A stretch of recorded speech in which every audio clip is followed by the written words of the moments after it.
ఈరోజు ఈ ఫిబ్రవరి నెలలో దేవుడు మాట్లాడుతున్నాడు. ఈ దినమందు దేవాది దేవుడు మాట్లాడుతున్నాడు. ఏమని మాట్లాడుతున్నాడంటే, వీటికంటే గొప్ప కార్యములు చూతువు.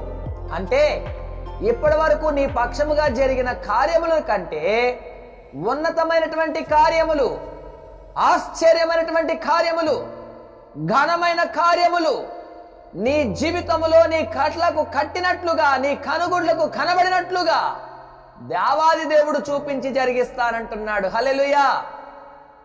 ప్రియ దేవుని బిడ్డలారా, మన జీవితంలో కార్యములు జరగాలంటే, మన జీవితంలో అద్భుతాలు జరగాలంటే, మన జీవితంలో మనము అంతకంతకు అభివృద్ధి చెందుతూ ఉండాలి అంటే దేవుని కార్యాలు మన జీవితంలో జరగాలి.